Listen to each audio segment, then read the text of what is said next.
Nous sommes à l'heure de la clarification. J'ai l'habitude de dire que nous sommes dans une période de décantation. À l'UFDG, vous ne pouvez pas avoir un pied dedans et un pied dehors. Ça signifie carrément que vous êtes dehors.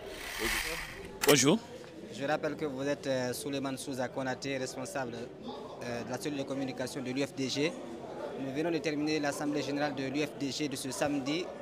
Dites-nous quels sont les points essentiels que vous avez débattus aujourd'hui. Il y avait 3 points inscrits à l'ordre du jour.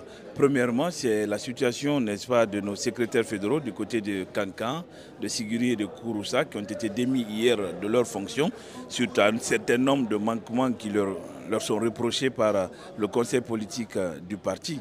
Les différentes fédérations de ce côté-là ont écrit à la direction nationale, n'est-ce pas, pour leur faire part de leur désapprobation de l'attitude, n'est-ce pas, de ces secrétaires fédéraux. Et par conséquent, le conseil politique s'est retrouvé, a pris des décisions, n'est-ce pas, qui s'imposent.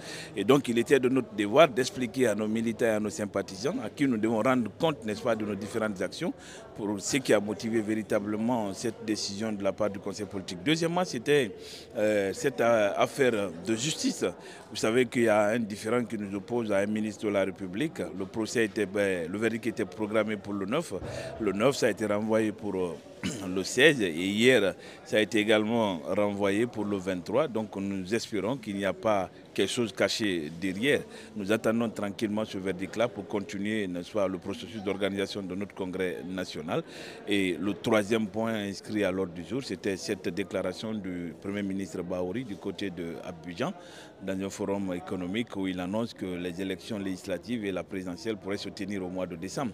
Nous avons dit que c'était un manque de respect total à l'égard du peuple de Guinée sur des questions de souveraineté de cette nature. Vous ne pouvez pas vous permettre, n'est-ce pas, de les annoncer à l'étranger, alors que si aux Guinéens d'abord, vous devrez rendre compte. Deuxièmement, nous avons dit qu'il y a problème parce que aujourd'hui, tout ce qui est en train de se faire dans notre pays concourt véritablement vers des lendemains très difficiles, des crises profondes, multidimensionnelles, aux conséquences imprévisibles. Nous avons dit que le fichier électoral qui a servi de base à la présidentielle du 18 octobre, ce fichier-là a besoin d'être réactualisé, sortir les cas de décès, intégrer les Guinéens qui ont atteint la majorité, c'est-à-dire les 18 ans. Ils ont dit à un moment qu'ils veulent faire leur avec, ensuite ils veulent faire le recensement général, le recensement biométrique pour tirer le fichier électoral et aller aux élections, sauf que dans ces commissions de recensement, ils ont exclu les formations politiques et les organisations de la société civile. On apprend récemment qu'ils veulent mettre un observatoire. Nous ne sommes pas des observateurs, nous sommes des acteurs de ce processus, une partie prenante importante de ce processus-là, donc on ne peut pas nous mettre à l'écart et espérer obtenir des résultats probants. Nous avons dit également que pour nous, il est hors de question que le ministère de l'administration du territoire organise les prochaines élections dans notre pays si on veut sauver la paix, la quiétude sociale et encore l'entente dans notre pays. Parce que ce ministère s'est illustré par le passé dans l'organisation de la délinquance électorale, la fraude, le bourrage d'urnes, la falsification et la disparition des procès-verbaux. Aujourd'hui, ce département est totalement militarisé. Le ministre lui-même, c'était militaire. Il a dit à la face du monde que lui, pour les prochaines échéances électorales, c'est Julian Mamadi Doumbouya qui est son candidat. Lui ne peut pas organiser des élections équitables. Vous prenez les sous-préfets, les préfets et les gouverneurs, ils sont tous aujourd'hui des militaires sans aucune culture administrative, politique et électorale. Il faut arrêter de jouer avec la paix et la stabilité des Guinéens. Donc on était obligé d'expliquer ça à nos militaires et à nos sympathisants aujourd'hui. Nous avons réussi une très belle assemblée générale, la Charles Archicom, organisée par la fédération de Dixine 1. La semaine dernière, c'était la fédération de Bessia 2. La semaine prochaine, ça va être la fédération de Lambagny qui va organiser notre assemblée générale. Alors revenons par rapport à la suspension des 3 fédéraux de l'UFDG. Vous avez motivé la décision par le fait qu'ils ont violé les principes du parti.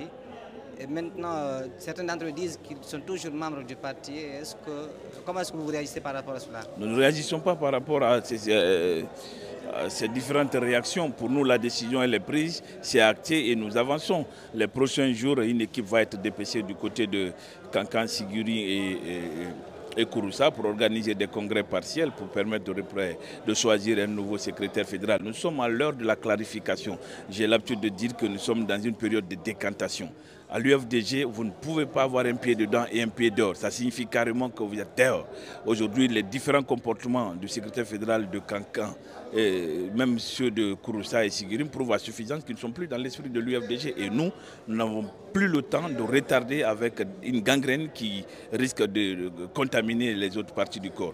C'est pourquoi nous disons qu'il faut arrêter le mal dès le départ. Aujourd'hui, ils ne sont plus dans l'esprit, ils sont dans la dynamique de soutenir le CNRD, la confiscation du pouvoir. Nous les souhaitons bon vent. Ce qu'on n'accepte pas, c'est qu'on utilise notre formation politique pour, n'est-ce pas, des actions de déstabilisation. Et ça, comme je l'ai toujours dit, ils trouveront des millions de Guinéens déterminés, engagés à le mettre hors d'état de nuire. Aujourd'hui, la fédération de Kankan, les fédérations de Kankan, de Kouroussa et de Sigourin fonctionnent correctement. C'est les secrétaires fédéraux qui ont des difficultés et c'est eux qui ont été débarqués.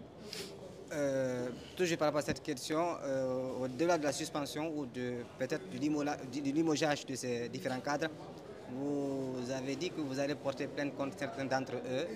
Pourquoi porter plainte contre eux? Écoutez, il y a ces actions qu'on peut tolérer, il y en a d'autres qu'on ne peut pas tolérer. D'accord? Je disais tout à l'heure que les prochains jours vont être mis à profit pour organiser des congrès partiels, permettre aux partis de se trouver des secrétaires fédéraux loyaux, déterminés, engagés à accompagner la dynamique en cours qui est de porter la Souleymane Diallo à la magistrature suprême et gagner les prochaines échéances électorales dès le premier tour. Maintenant, s'il y a des actions que les gens continuent à poser dans le sens de déstabiliser notre formation politique, naturellement que nous allons porter plainte. Aujourd'hui, l'UFDG, c'est la plus grande et la plus importante institution politique dans notre pays, et je dirais même de l'Afrique au sud du Sahara. On ne peut pas accepter quand ça va dans le domaine de la foutaise.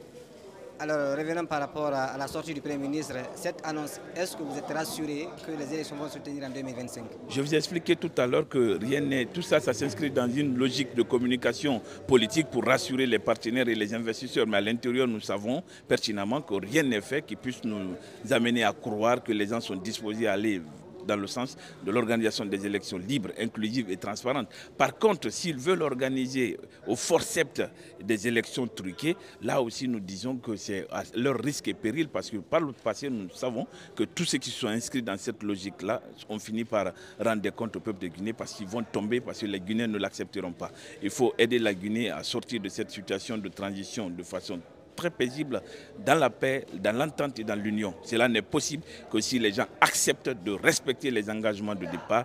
Ni le général Mamadi Doumbouya, ni les membres des organes de la transition ne peuvent être candidats à l'issue de cette transition-là. S'ils ne respectent pas cela, ils vont être combattus comme d'autres l'ont été avant eux. Et malheureusement, l'histoire va se répéter dans notre pays. Et cela, je ne crois pas que ça puisse aider notre nation à sortir tranquillement de cette situation de turbulence. Alors pour terminer par le recensement, nous sommes aujourd'hui le 17 et bientôt le 30. Donc certains demandent à ce que l'acte soit repoussé. Est-ce que vous êtes d'avis avec eux? Bien sûr qu'il y a beaucoup de difficultés sur le terrain.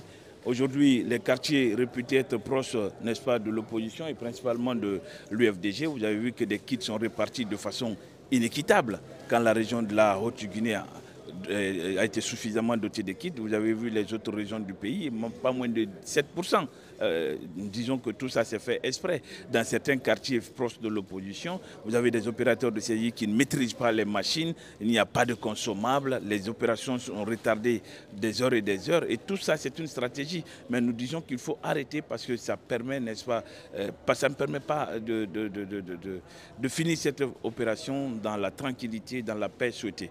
Il faut que les Guinéens soient traités au même niveau d'égalité. Il n'y a pas un Guinéen supérieur, il n'y a pas un Guinéen inférieur, il n'y a que des Guinéens tout court. Aujourd'hui, il y a beaucoup de difficultés qui sont obligés de rallonger ce délai-là s'ils veulent vraiment que l'opération se passe dans les meilleures conditions et s'ils veulent vraiment que le processus de la transition puisse prendre fin dans les meilleures conditions.